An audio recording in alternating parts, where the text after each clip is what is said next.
Heidik, et Nuia etapi teine koht, kuidas päevaga rahul ja sõitudega? Lõpptulemus on väga rahuldav, aga kui punktiseisu vaadata, siis ütleme niimoodi, et oleks tahtnud 4 punkti rohkem teenida. Esimene sõit, räägi natuke sellest. Esimene sõit oli siuke erakordselt raske, kuna meil on natuke seda järjestust muudetud, et meid on nagu MX2 on tõstetud nagu esimeseks stardijärjekorras ja tänu sellele on ka nagu nii-öelda meil negatiivne see, et rada kastetakse täiesti liigumärjaks ja siis on nagu niisugused hästi rasked tingimused, et põhimõtteliselt meil oligi esimene start, mis ebaõnnestus, kuna mingi puu ei kukkunud, seal ma olin ringi lõpus juba, võitlesin teise koha kätte, oleks saanud edasi sõita, oleks väga äge olnud. Tehti kordustart, enam nii hästi ei läinud, siis nagu läks hästi palju energiat teise koha nagu välja võitlemiseks jälle ja siis sõidu lõpus tulid vead sisse ja lõpetasin nagu nii-öelda kolmandana, kuigi ise enda lolludes ka arvasin, et Jakobson sõidab junioreid. Et ma ütlesin, et et vaatasin, et teistega oli nagu kontrollisin vahet, aga siis ikkagi selgus, et on minu klassis ja andsin jälle 2 punkti käest ära, aga ma arvan, et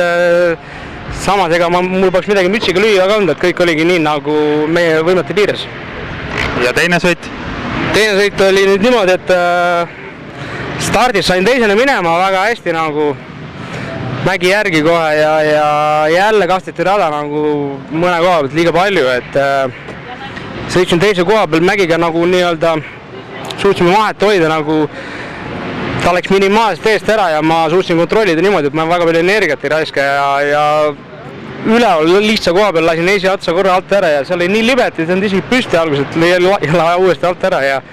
siis üks hetk, kui ma sõitma hakkasin, oli rütm nii sassis, et siis mitu ringi pidin nagu koguma ja selle aega läks Vinogradov mööda. Ja siis ma jäingi nagu, otsingi 4. kohta. Sa üldse väga vähe sõidad, et palju sa trenni teed, et nii ees ikkagi suudad poistega sõita siin? No mul oligi see aasta nagu tegelikult, ma talvel olin nagu natukene veel segaduses ka, et mida sõita või mismoodi, et ma ei taha nagu niimoodi lolli ka mängida, et sõidan 2 ringi siin ees ja siis tiksun lõpuni, et üks asi, mis pooleli või puudu oli see, et ei saanud kevadel laagrisse minna ja ma arvan, et see annab natukene tunda, et just nagu sõidu teist poolt, et aga ma olen endast nagu ajastan nagu vähem tööle ja rohkem trenni, et ma tegelikult nagu tahtsingi tänaseks ennast nagu rohkem vormi ajada, et Pärnu oli niisugune meeldiv üllatus, et ma seal esimene sõit teine olin, et teine sõit mul nagu oli väga ebaõnnestumisi seal ja väga kokkuvõttes ikkagi 3. koha saavutasin, et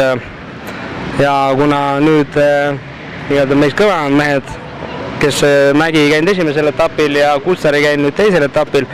annavad meile võimaluse võidelda meistritiitli üle, siis see motiveerib rohkem nagu treenima ja kuna järgmine etapp on alles 2,5 kuu pärast, siis ma arvan, et see esimene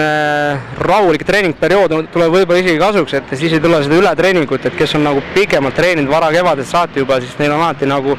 hooaja lõpp nagu vajub ära, et võib-olla ma suudan nagu vanast kogemusest ja tarkusest seda asja nagu enda kasus keerata, et teen just ajastan nagu enda vormi nagu hooaja lõpuks, et vahepeal ei ole nagu tähtsad sõita, et on ehkisõidud ja korvikõnnid ja top 200, et need nagu mind üldse nagu nii-öelda lõpptulemusena ei huvita, et ma käin pigem seal nagu trenni mõttes ja seal nagu võrri ka eraldi ei ole, et saab suurtega koos sõita, et seal nagu hästi head trennipäevad tulevad.